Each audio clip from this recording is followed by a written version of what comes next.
Society for Krishna Consciousness, founded by His Divine Grace, A.C. Bhaktivedanta Swami Srila Prabhupada ki. So, as part of the class, we traditionally sing this one bhajan, Jai Radha Madhava. So, please follow along.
His Divine Grace, Prabhupada ki.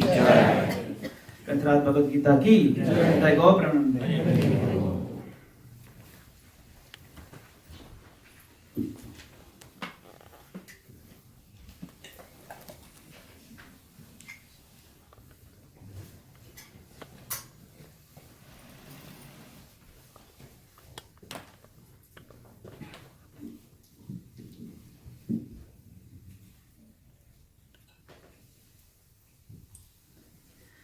Om Namo Bhagavate Vasudevaya.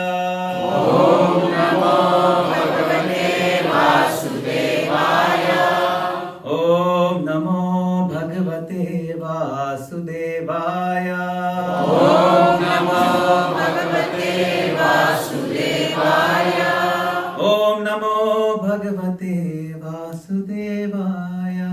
Om Namo Bhagavate Vasudevaya. So today we will read one verse from Bhagavad Gita, chapter 3, verse number 3. So I will recite and then you can recite after me. Shri Bhagavan Uvacha. Shri Bhagavan Uvacha. Lokesmin vividha nishtha. Lokesmin vividha nishtha. Pura prokta maya nagha. Pura prokta maya nagha. Jnana yogena sankhyanam. Jnana yogena sankhyanam. Karma yogena yogina. Karma yogena yogina. Shri Bhagavan Uvacha. Shri Bhagavan Uvacha. Lokesmin vividha nishtha. Lokesmin vividha nishtha. Pura prokta maya nagha. Pura prokta maya nagha. Jnana yogena sankhyanam. Jnana yogena sankhyanam. Karma yogena yogina. Karma yogena yogina. Translation and purport by His Divine Grace, A.C. Bhaktivedanta Swami Srila Prabhupada. Srila Prabhupada ki jai. The Supreme Personality of Godhead said, O sinless Arjuna, I have already explained that there are two classes of men who try to realize the self. Some are inclined to understand it by empirical philosophical speculation, and others by devotional service. Purport. In the second chapter, verse 39, the Lord explained two kinds of procedures, namely Sankhya Yoga and Karma Yoga or Buddhi Yoga. In this verse, the Lord explains the same more clearly. Sankhya Yoga, or the analytical study of the nature of spirit and matter, is a subject matter for persons who are inclined to speculate and understand things by experimental knowledge and philosophy. The other class of men work in Krishna consciousness. The Lord has explained that by working by the principles of Buddhi Yoga or Krishna consciousness, one can be relieved from the bonds of action.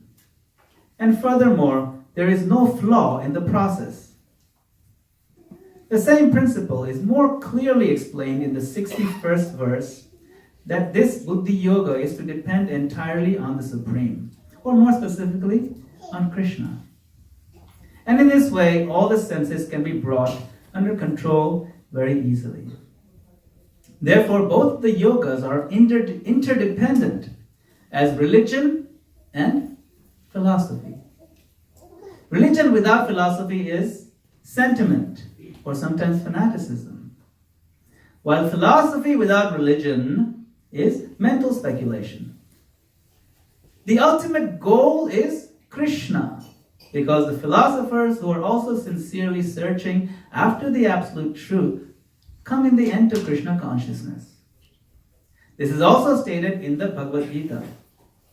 The whole process is to understand the real position of the self in relation to the super self. The indirect process is philosophical speculation, by which gradually one may come to the point of Krishna consciousness. And the other process is directly connecting everything with Krishna in Krishna consciousness. Of these two, the path of Krishna consciousness is better, because it does not depend on purifying the senses by a philosophical process. Krishna consciousness is itself the purifying process, and by the direct method of devotional service, it is simultaneously easy and sublime. Om Ajnana-timirandhasya Jnana Shalakaya Chakshurumilitam Yena Tasmai Shri Gurave Namaha. I was darkest of ignorance, and my spiritual master, open my eyes with the torchlight of knowledge. I offer my respectful obeisances unto him.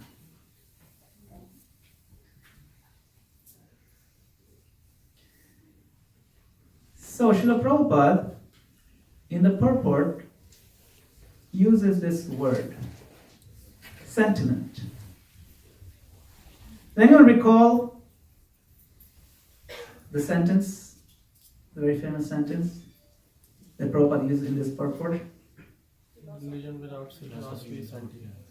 Religion without philosophy is sentiment, or sometimes fanaticism, while philosophy without religion is mental speculation. So what is this sentiment? What are these emotions, these feelings that we're talking about? What exactly is sentiment? What is feelings? What does the word sentiment mean to you?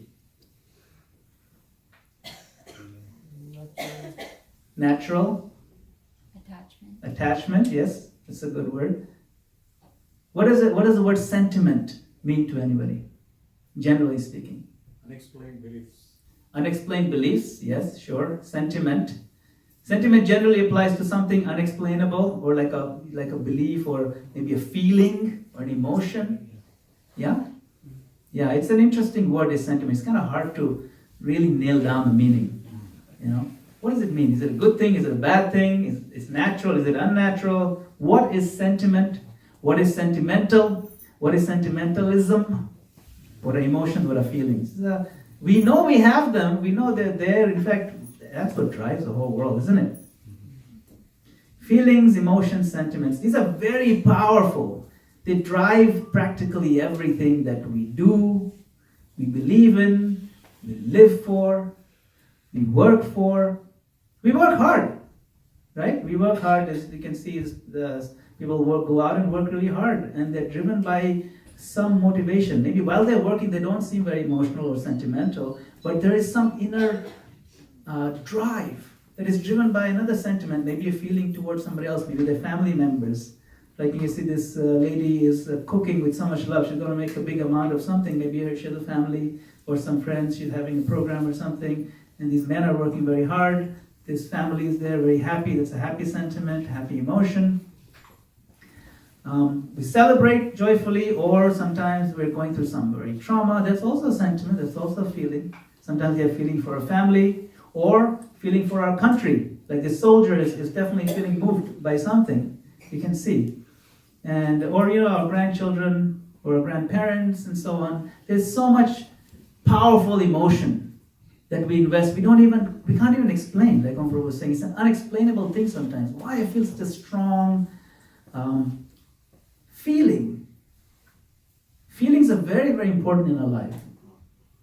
Emotions are integral to our very existence. In fact, if we don't have any emotions, then that's a symptom of a dead body.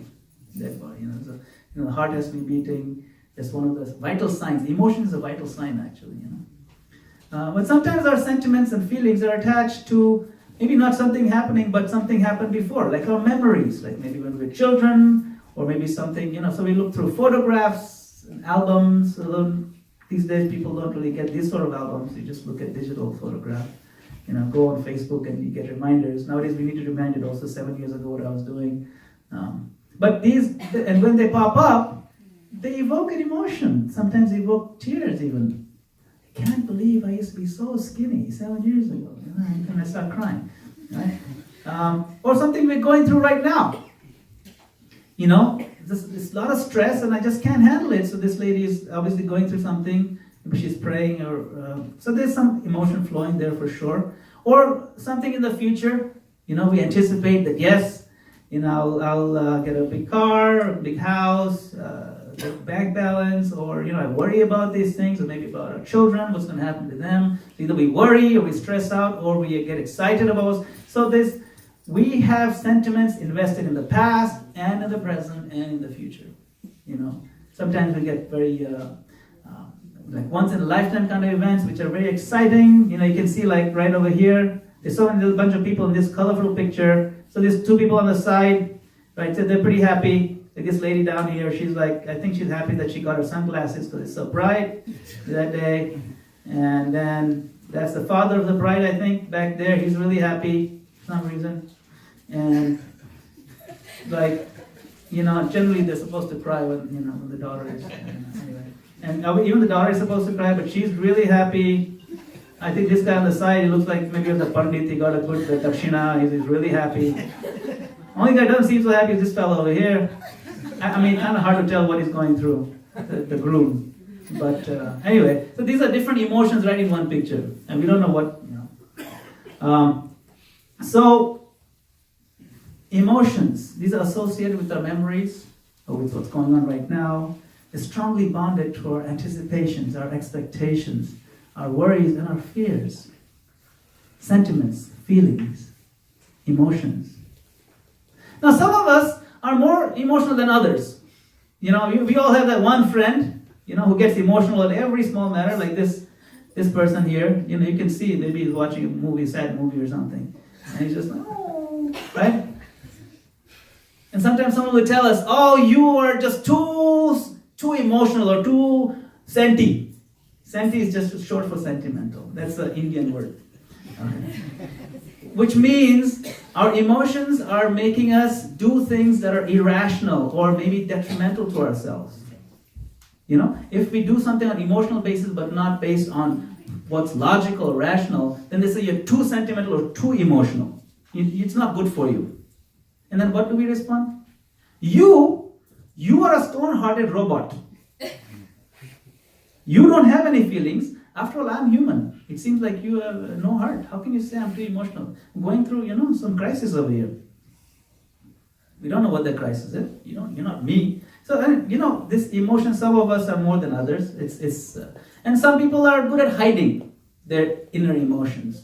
So they end up being very more stoic or solid looking from the outside. But it's a whole spectrum of emotionality, what's visible on the outside and so on. Feelings. Our relationships can be made or broken based on how someone makes us feel. A lot of the times, we may not remember what somebody said to us a long time ago. We may not remember what they did to us, what they did for us. But we very rarely forget how that person made us feel. When you see that person again, oh, that person made me feel so good. You get your heart starts jumping. You don't remember what it was, the details, but that feeling is very deep. So our relationships are actually based a lot on feelings. And sometimes it's hard to reconcile relationships based on logic, because that's not what the relationship is held together on. It's based on feelings. So it's important. Feelings are important. They're important to our existence, our consciousness, and our relationships. So where are we going with this in the philosophical discussion? Let's go back to the word sentimental. Because sentimental is almost never used in a positive way. The word sentimental. Emotions and feelings can be both positive and negative, but sentimental specifically, what does it mean? So this is from vocabulary.com. Sentimental describes a person who relies on emotions more than reason. Derived from the Latin verb sentire, to feel. Sentimental always implies that the emotions are involved a little too much for your own good, for the situation. If you do something for sentimental reasons, you are only doing it because of an emotional attachment. There's an Irish poet and playwright by the name of Oscar Wilde. He looks like that. Looks a little wild. He describes this word very nicely. He says, a sentimentalist is one who desires to have the luxury of an emotion without paying for it. Very interesting concept, that emotions are a luxury. You can't just jump to an emotion without paying the dues for it. And if you try to do that, that emotion will be hollow. It'll be meaningless, it'll be confusing, it'll confuse your own heart. It actually causes damage. That is called sentimentalism. Emotions are not the problem. The problem is Yes, not paying the price. If you pay the price, then it's positive emotion. What is this price that we're talking about? It's another definition. Let's see. James Joyce, another novelist, says sentimentalism is unearned emotion. You have to earn it. So you jump into an emotion that you don't deserve. Interesting concept. That there is a moral concept or moral liability associated with emotions that we enjoy. Because emotions, like you said, luxury, you indulge in them. Right? So Srila Prabhupada explains this word in various different ways as well. But you can see in the context. Alright? Let's see if we can figure out the point. So devotees of Krishna are known as Vaishnavas. The Vaishnavas are by far the greatest philosophers in the world. And the greatest among them was Srila Jiva Goswami. Therefore, one must know very well that Vaishnavas are not sentimentalists or cheap devotees like the Sahajiyas. The Sahajiya is a new word, we'll discuss that. What is a Sahajiya? Cheap devotees. Cheap devotees. What does that even mean?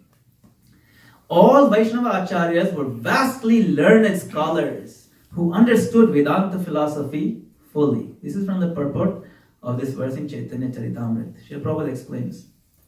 Vaishnavas are not sentimentalists. They're not like these Sahajiyas. What is a Sahajiya? Srila Bhakti Siddhanta Saraswati Thakur, who is the guru of Srila Prabhupada, he comments, and listen carefully, persons who are actually very poor because they possess not even a drop of love of Godhead or pure devotional service, falsely advertise themselves as great devotees, although they cannot at any time relish the transcendental bliss of devotional service. A class of so-called devotees known as Prakrita Sahajiyas, that's the word, Sahajiya. Sahaj means someone takes it very easily or cheaply. Sahaj, Sahajiya. Sometimes display devotional symptoms to exhibit their good fortune. They are pretending, however, because these devotional features are only external.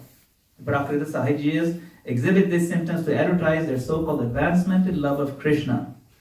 But instead of praising the Prakrita Sahajiyas for the symptoms of transcendental ecstasy, pure devotees do not like to even associate with them. It is not advisable to equate the Prakrita Sahajiyas with pure devotees. When one is actually advanced in ecstatic love of Krishna, he does not try to advertise himself. Instead, he endeavors more and more to render service to the Lord. Right? So then the question may be asked, is there place for emotions in Krishna consciousness? If emotions are for the Sahajiyas, then what about those who are pure devotees, or those who are, say, sincere devotees, who are trying to be genuine, not pretenders? Is there room for emotionality, feelings in Krishna consciousness? Because in Krishna consciousness, when we start, we practice what kind of bhakti? Sadhana bhakti, right? Sadhana, Vaidhi bhakti, sadhana bhakti. Sadhana, right? So, does everybody know the definition of sadhana bhakti? Is a technical definition from Nectar of Devotion. That which gives yes. rise to bhava. Who was quoting that verse? Yes, I want to hear that verse. Yeah, that's the one. Kriti sadhya bhavet sadhya bhava sa sadhana vidha. You can see the word sadhya, sadhana, it's very repetitive. Nitya siddhasya bhavasya prakatyam hridi sadhyata. This is a definition of sadhana bhakti. This is bhakti that we do every day, here and at home. The chanting of Hare Krishna, bowing down, the offering of, we do so many things, we read, we study. So sadhana bhakti. But what is the point of it? Translation says, when transcendental devotional service by which love for Krishna is attained is executed by the senses, it is called sadhana bhakti, or regulated discharge of devotional service. Such devotion eternally exists within the heart of every living entity. So, that activity by which, what is the word here? Bhava. That activity by which bhava is awoken in the heart. Bhava refers to the feelings actually. Right? General understanding of the word bhava means a loving, affectionate feeling. It is not fake, it is genuine. When the mother has love for the child, it is bhava. These are all bhava. Right? So various flavors of love are there. But when it's pure and directed to Krishna, then it's called bhava bhakti. So sadhana bhakti, the aim of it is to reach bhava. The bhava means feelings. So not only is there a place for feelings, there is a very goal of our bhakti process, is to evoke genuine, pure feelings, which are sincere. Bhava bhakti. And when one reaches bhava, what are the symptoms of bhava? This Chaitanya Mahaprabhu demonstrated these symptoms. Right? Bhava stage is manifested by 8 transcendental symptoms. Right? Ashta, Satviki. Right? These are the symptoms of transcendence, of bhava. Inertness, perspiration, standing of hairs on end.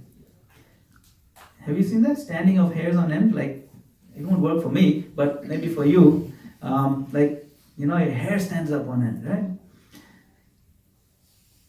Failing in the voice chokes up.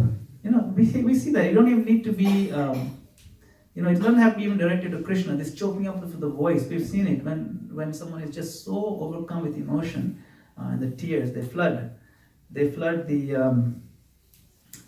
throat, yeah? And then there is a trembling, paleness of the body, tears in the eyes, and finally trance. Trance means just like fully absorbed and almost looks like there's no emotion, but there's a strong flow of emotion within. That's called trance.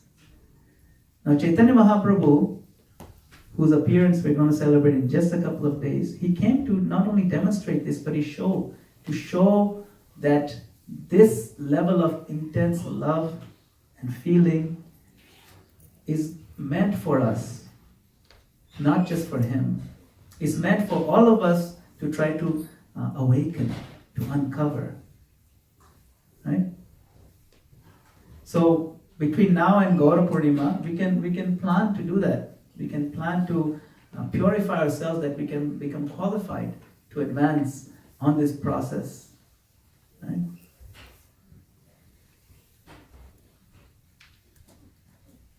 So, if someone is crying in front of Krishna, does that mean that they have reached level of Bhava Bhakti? And this guy is crying.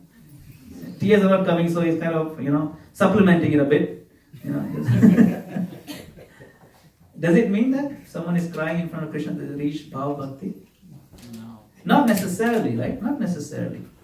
What if they're real tears, like this kid? Oh, Krishna. And these are real tears coming out. He's crying. He knows Krishna is God. Somehow, his parents told him Krishna is God. So he's crying. What's he crying for? He's feeling pain in his heart. It's real tears, but something is it worth crying about what he's crying for? Right?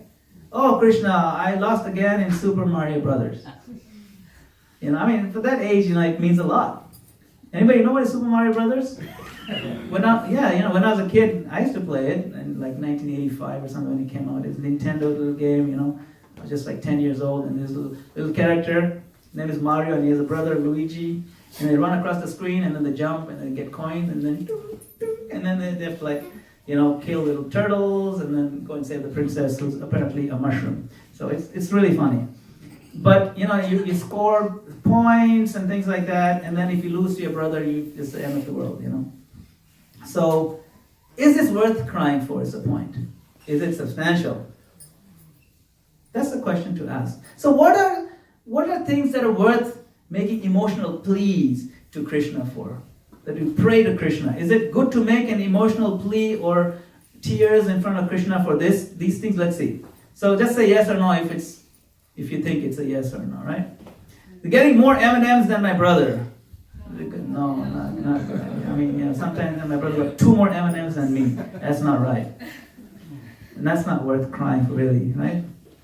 What about getting invited to my college friend's movie party? Not really, not so much. What about becoming more sincere in Krishna consciousness? Yes, that's a very clear thing that it's not selfish, it's selfless. I want to be more sincere, I want to understand you, Krishna, I want to get better, I want to do things that you will prefer me to do, and so on, right? So, and if I'm having difficulty, we cry in front of Krishna, and that is well worth crying for, because it strengthens our resolve. What about having multiple Ferrari cars? No. Ferrari. Ajat Ekadashi. So Ekadashi only you a Ferrari car. No, it's a fun. Ferrari means the falahari actually in Gujarati.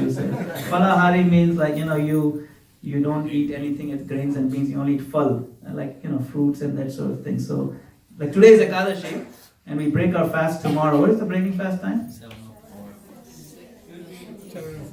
7:04. Okay, so we missed the announcement today. I mean, it was on the screen, but we didn't announce it. So I'm going to announce it. Yeah? Okay. You did, right? Yeah, we did. Okay, good. Because I missed it. It's important to break your fast, okay? I'm telling you, like when you do Ekadashi, to do Ekadashi, you must avoid certain foods. If you eat them, that's not good. That means you've broken Ekadashi. But if you don't break your fast the next day also, that's also breaking Ekadashi. Like if you fast the next day also, Dwadashi, you should break your fast. There's a reason for that too. It's a technical reason. But yeah, I mean, again, a side. This Ferrari cars is not. Okay. I mean, my boss who I work for, in our company, the CEO, he has multiple of these. Sometimes he parks it next to mine, and it looks like so much smaller than my car, but it's a $7 million car. I'm not kidding you. I looked it up. He has like this special edition. He has like 4 of them. It's incredible, but it's not worth crying to Krishna. It's a big waste of money anyway. Getting free from a troublesome disease. Yes or no? Yes. Okay, see some no's, there's some yes. Anybody? This is a tough one. Because what is my motivation? It's actually not, Krishna, I'm suffering from disease, my nose is falling off my face. I mean, it's terrible, leprosy, whatever I have. Please, I want to serve you more. What is my motivation, What about making more money at my job? I'm barely making ends meet. Krishna, please, I'm having a tough time. Fall into one of the 4 categories, right? Who are the 4 categories of who approach Krishna? Artha, Artharthi, Jigyasu, Jnani cha. So, Artha means miserable, who's having some misery like say disease. Artharthi means I want more money. Jigyasu, I'm curious to know what's going on. And Jnani, that I know who Krishna is and I'm approaching him, right? Getting more respect and honor among my friends. But it hurts when you don't get it, right? Isn't it? Especially if we have been honored and then all of a sudden nobody wants to talk to you anymore. It's particularly hurtful then, All of a sudden, hey, why are you not talking to me anymore? It hurts, but is it worth asking Krishna for this or no? Yeah, because Krishna says, Tatha mana-apamanayo, the one who does not really care about these things, who honors me, mana, apamana, they're the same. What about my own health? That's kind of related to the, right? Yeah. My grandfather's health. Is it worth crying to Krishna for grandfather's health? Especially having a hard time? So it's a yes, no, I'm hearing yeses and no's. That means the point is there's no wrong answer, right answer here. The point is that these are not clear all the time. They need more context to these things. There's no absolute. Okay, this is why we do this little exercise. Alright? And proper understanding to serve Krishna better? Definitely. Right? So what makes spiritual emotions genuine? It is the purity of motivation. What am I motivated by? Why am I crying for this? But what makes motivation pure? How do I know what is the right motivation to have? A pig is also crying, but it's crying for stool. Give me stool. That's not worth it. So we are all crying for wealth is the same kind of thing. The motivation to make it pure, you require knowledge to understand what is worth crying about. And not just technical knowledge, but spiritual knowledge. So what does spiritual knowledge consist of? Our identity. Who am I?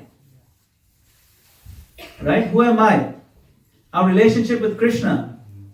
What is our relationship with Krishna? Who am I? I am an eternal spirit soul.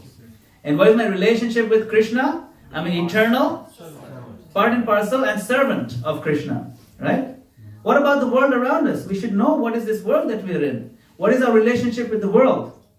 Who we are, What is our relationship with Krishna? What is our relationship with the material world? What is our relationship with others, the other souls that are around me? And what to do and how to act. These all consist of spiritual knowledge. Mahaprabhu says, Siddhanta boliya chitte na karo alash, iha hoite Krishna lage shuddrina manash. That a sincere student should not neglect the discussions of Siddhanta, this philosophy. For such discussions strengthen the mind. Thus one's mind becomes attached to Sri Krishna. And the purport, Srila Prabhupada says, false devotees lacking the conclusion of transcendental knowledge think that artificially shedding tears will deliver them. Similarly, other false devotees think that studying books of the previous acharyas is unadvisable, like studying dry empiric philosophies. We hear that. What's the use of reading so much? Don't read so much. Main thing is the feeling. This is not what Prabhupada is teaching. He calls them what? False devotees who have very little knowledge of such conclusions fail to achieve pure devotion. Why? For want of zeal in accepting the favorable directions for devotional service given by self-realized devotees. Such false devotees are like impersonalists who also consider devotional service no better than ordinary fruitive actions. They may have a lot of emotion, they may be doing even a lot of external service, but if the understanding isn't deep enough, then they may mistake that particular service for something karmic, for fruitive action. One of the 10 offenses is what? To consider chanting of Hare Krishna to be one of the auspicious ritualistic karma kanda. Some people actually think that. Even they've been chanting a couple of years, they think when I chant Hare Krishna, I will get good wife, or my bad wife will go away, whatever. They'll think, they'll think something material. That is not the goal of this chanting process. Okay, I don't have full knowledge. Are my emotions simply sentiments? That's a question. That's a good question to ask.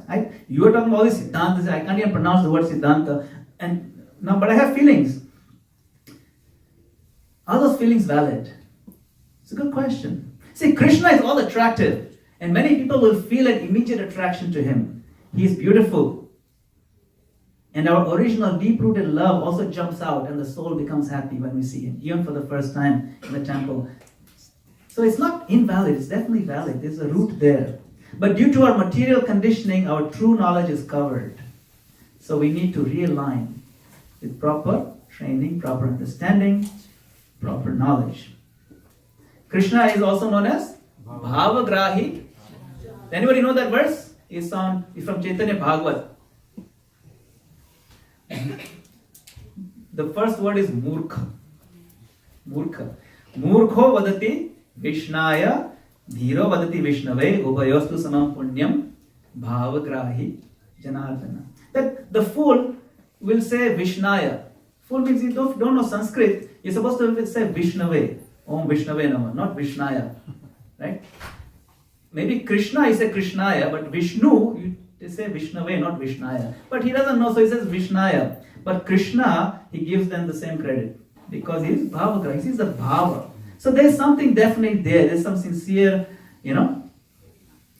So, relationship of pure devotees with the Lord develops because of devotional service to the Lord on the authentic basis of Vedic authorities. Such pure devotees are not mundane sentimentalists, but are factually realists because their activities are supported by Vedic authorities who have given oral reception to the facts mentioned in Vedic literature. I'll skip the rest of it. So what is the proper way to cultivate pure love? Proper way. Say we want to cultivate feelings. What are some of the reachable feelings that we can reach? We can't jump to love, but we can appreciate. Right? We can appreciate Krishna. We can glorify Krishna together. We can express our gratitude to him. Thank you, my Lord. These are genuine feelings we can easily reach. We can celebrate the Lord. We can even express remorse. Remorse is very powerful. What is remorse? Remorse is like, I'm sorry, my Lord, I wasted my time, wasted my life. I should have started earlier. I'm sorry that even now when I tried, I can't give my full energy. Look at my misfortune. Hari Hari Bifale, Janama Gomayu. Manusha Janama Paya, Radha Krishna na Bhajiya. Right? So these feelings we can cultivate by following in the footsteps of these great acharyas who wrote bhajans like this. They wrote appreciation bhajans, remorse, gratitude. So Narottam Das Thakur, Bhakti Vinod Thakur, Bhakti Siddhanta Saraswati Thakur, and our own Srila Prabhupada. They gave us all this amazing wealth. And it's full of emotions. These bhajans can be easily memorized. We sing them in our gatherings every Friday. There's so many Bhakti Vrikshas going on. So we gather and we sing them over there. It's really sweet. So Songs of Vaishnava Acharyas, get the book and drown in this love. Okay, I'm going to skip this part. But what about,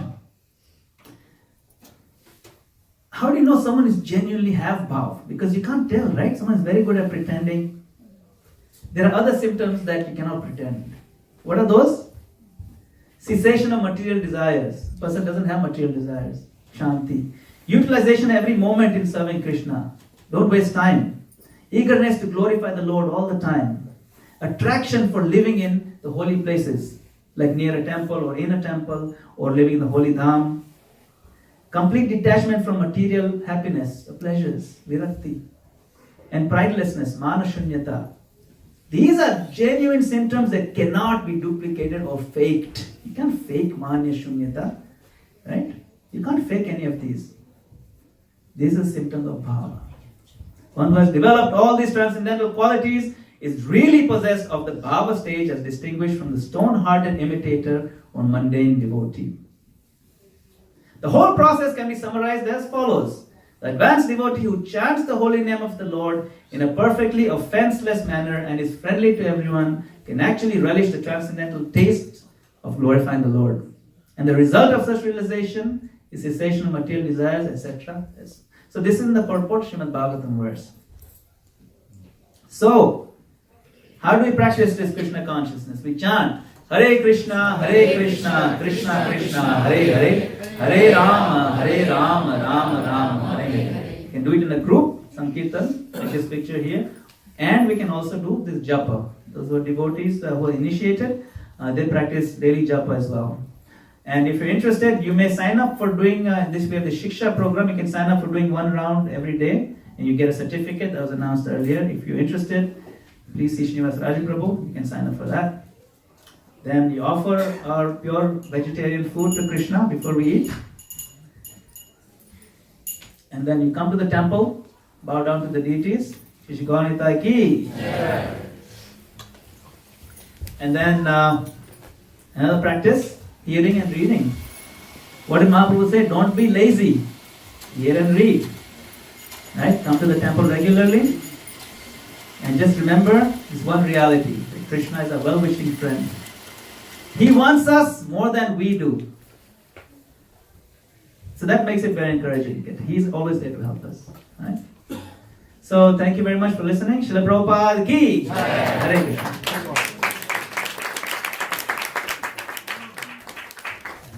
A little bit over.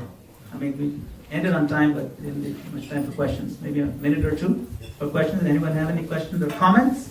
Yes? Do you think it's a sincere thing to ask for peace? Yes, so the question is it a sincere or valid thing to ask for peace? Yes, actually, that's a good question. Krishna actually gives a formula in the Bhagavad Gita. He says that unless one's intelligence is connected with me, that unless one's focus, consciousness is connected with me, one cannot attain peace. Right? What is that word? I forgot the word. No. The intelligence. Ashantasya kuta sukham, that's how it ends, Anyway, so in the end of that verse he says, without peace there is no happiness. Ashantasya kuta sukham. So he says that yes, we want to be happy, so you want peace. So we should pray for peace. But Krishna says you don't pray for peace, you connect your consciousness to me, and peace is an automatic byproduct for that. The point is that peace cannot be had independent of Krishna consciousness. It is not a separate product. It is a byproduct of Krishna consciousness. And Krishna consciousness platform is the only thing that can offer you peace. Anything else is piece of junk, basically. With Krishna, it's peace of mind. Srila Prabhupada ki. Hare Krishna.